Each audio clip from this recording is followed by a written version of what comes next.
सौभाग्य कोहिनूर श्रीमान संजय जैन श्रीमती ममता जैन परिवार ग्रेटर कैलाश दिल्ली। सौभाग्य भक्त श्रीमान विजेंद्र जैन श्रीमती निर्मल जैन परिवार गुरुग्राम। सौभाग्य भक्त श्री मनीष गोधा श्रीमती सपना गोधा गोधा एस्टेट परिवार इंदौर।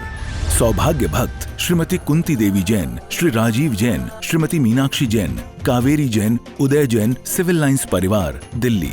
सौभाग्य भक्त Shri Amit Jain CA Shrimati Anshul Jain Anshika Jain Anuttar Jain green park परिवार दिल्ली।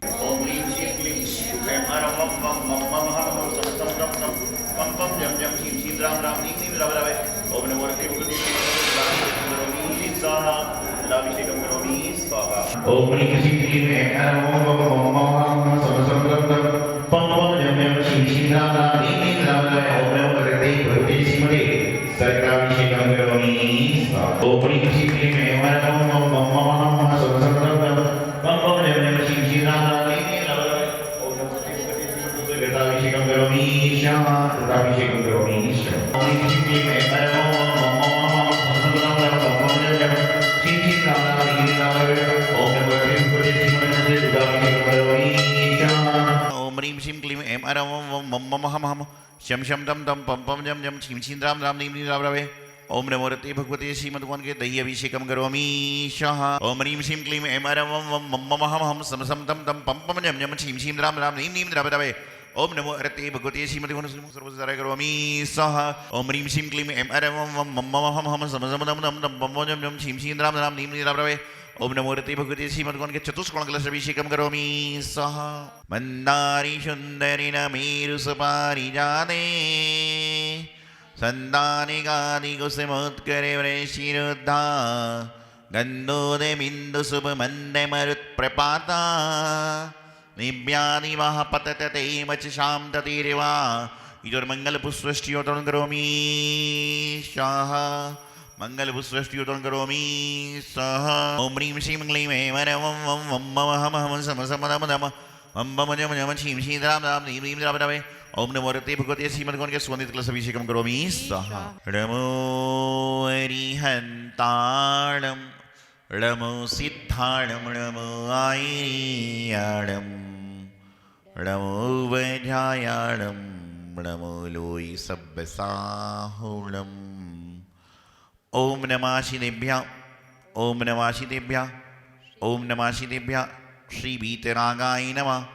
ओम नमो अरते भगवते श्रीमते श्री पारस्थितंकराय दौलतुल्लाह स्वरूपाय स्वयंभुवे सिद्धाय बुद्धाय परमात्मने परम सुखाय त्रिलोक महि व्याप्ताय अनंत संसार चक्र परिवर्तनाय अनंत दृष्टाय अनंत ज्ञानाय अनंत सुखाय सिद्धाय बुद्धाय तुल्य संकराय ऋषियारी का श्रावक श्राविका वनु चतुर संगोत्सव विनाशनाय घाती कर्म विनाशनाय अघाती कर्म विनाशनाय अवयस्माकं मृत्युम अधिगामं प्रतिगामं वलिकामं क्रोधम अग्निम सर्वशत्रुभयं सर्वोषर्गं सर्वविघ्नं सर्वभयं सर्वराजभयं सर्वचोरभयं सर्वदुष्टभयं सर्वमृगभयं सर्वातचक्रभयं सर्वपरमन्त्रं सर्वशूलरोगं सर्वक्षयरोगं सर्वकुष्ठरोगं सर्वक्रूररोगं सर्वनरमारीं सर्वगजमारीं सर्वशिमारीं सर्वगौमारीं सर्वमहिष्मारीं सर्वधान्यमारीं सर्वरक्षमारीं सर्वगलमारीं सर्वपत्रमारीं सर्वपुष्पमारीं। कैसी सुंदर जिन प्रतिमा है कैसा सुंदर है जिन रूप जिसे देखते सहज ही दिखता सबसे सुंदर आत्म स्वरूप। नगन दिगंबर नहीं आडंबर स्वाभाविक है शांत स्वरूप स्वाभाविक है शांत स्वरूप। नई आयुध नहीं वस्त्राभूषण नई संग नारी है दुख रूप जिसे देखते सहज ही दिखता सबसे सुंदर आत्म स्वरूप। बिन सिंगार सहज ही सोहे त्रिभुवन माही अतिशय रूप, त्रिभुवन माही अतिशय रूप। कायुत सर्ग दशा विकारी, नासा दृष्टि आनंद रूप। जिसे देखते सहज ही दिखता, सबसे सुंदर आत्म स्वरूप। अरहंत प्रभु की याद दिलाती, दर्शाती अपना प्रभु रूप, दर्शाती अपना प्रभु रूप। बिन बोले ही प्रकट कर रही, मुक्ति मार्ग अक्षय सुख रूप। जिसे देखते सहज ही दिखता, सबसे सुंदर आत्म स्वरूप। महानुभाव, कई बार मैं सोचता हूं कि मंदिर में यदि कोई फल आता है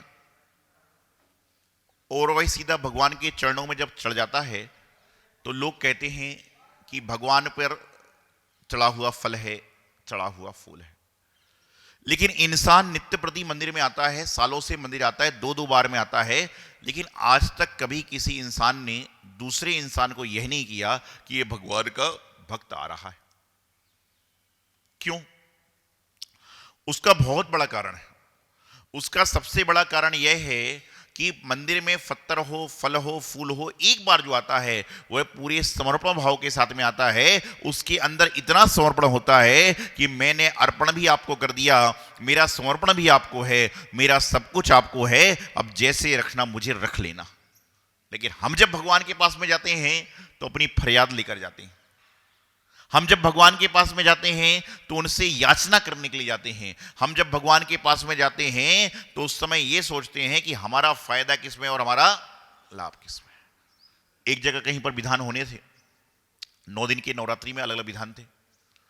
एक व्यक्ति आया, मैंने कहा एक विधान आपको अपने परिवार की ओर से कराना है। बोले ठीक है महाराज जी। मैंने 9 दिन के नाम दिए, मैं कौन सा करा दूं।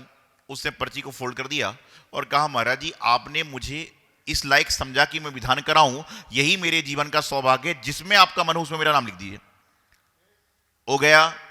उसके जाने के बाद दूसरा व्यक्ति आया, मैंने कहा एक विधान आपके परिवार की ओर से कराना है। बोले नाम बताइए। उसे लिस्ट ली, नाम को देखा, बोले महाराज जी इसकी जगह यदि ओ वाला विधान कर दो तो मेरे परिवार का नाम लिख दो। बोला 9 में चॉइस नहीं है।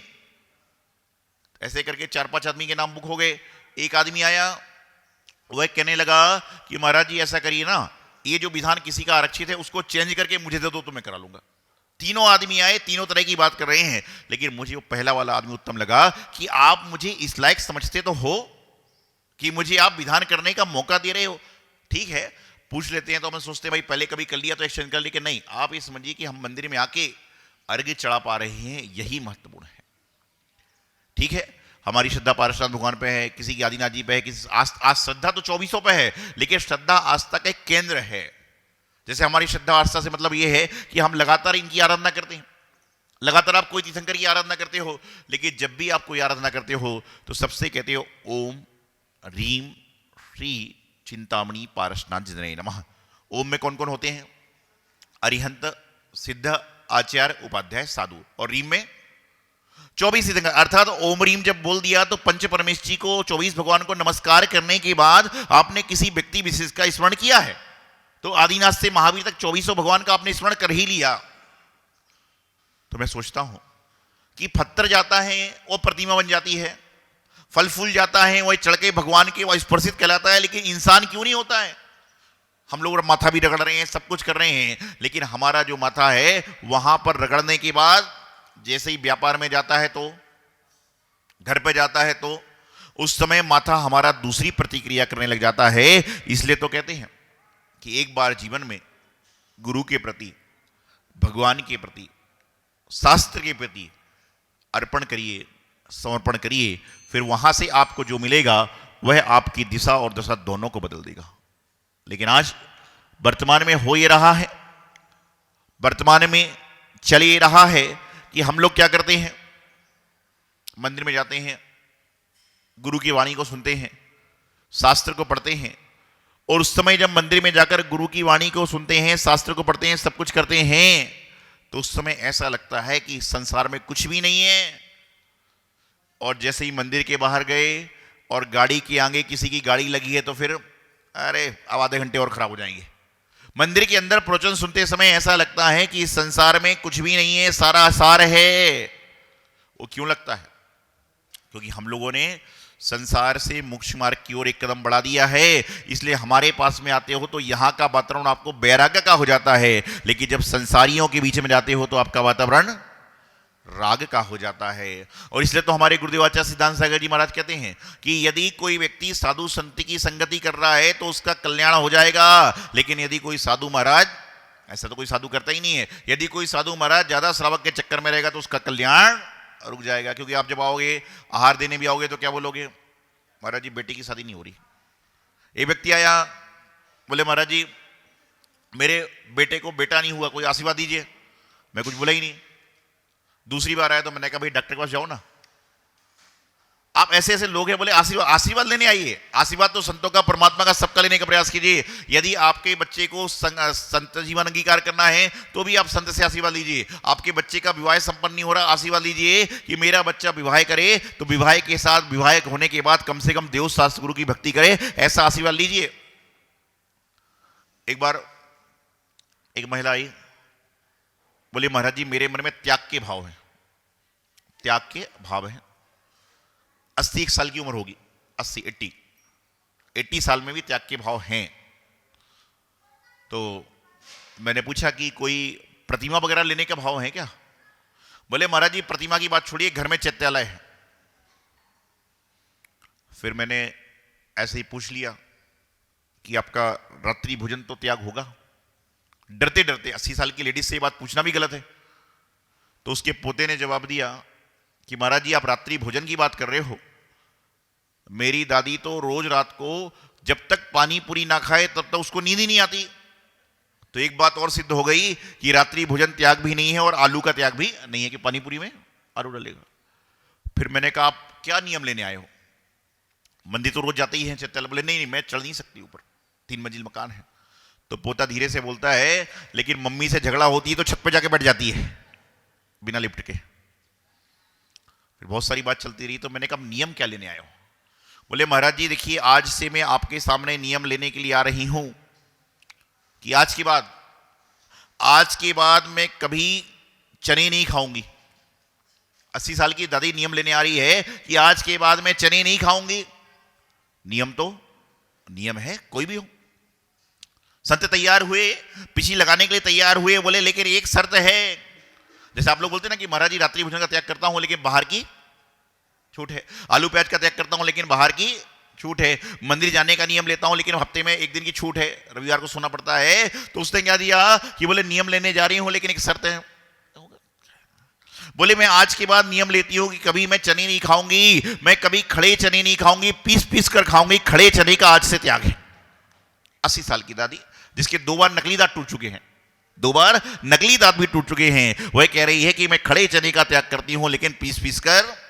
ऐसी भक्ति क्या होगी? ऐसी भक्ति से आपका कल्याण नहीं होने वाला। भक्ति तो यह है कि आपके सामने थाली में भोजन आए और उसके बाद आपका त्याग का भाव हो तो है। नहीं तो आप कहीं भोजन करने गए, वह इडली बनी थी, डोसे बने थे, आपने कहा आज तो मेरा गेहूं का त्याग है। क्यों? इडली डोसे सामने दिख रहे हैं, सब और बड़ा सामने दिख रहा है। तो मैं आपको बताना चाहता हूं त्याग वह नहीं है जो नहीं है तो हम कर रहे हैं, बल्कि त्याग तो वह है जो आपके सामने आए और उसके बाद आप त्याग करने का प्रयास करो। आप संतों को आहार देते हो, आप सबने आहार दिया होगा, थाली लेकर जाते हो। हम लोग मना करते कि नहीं, आप बोलते नहीं लेना पड़ेगा, मना करते हैं। क्यों? क्योंकि ये उनको देकर आप जो उनको दे रहे हो जिन्होंने त्याग के मार्ग पर बढ़ चुके हैं।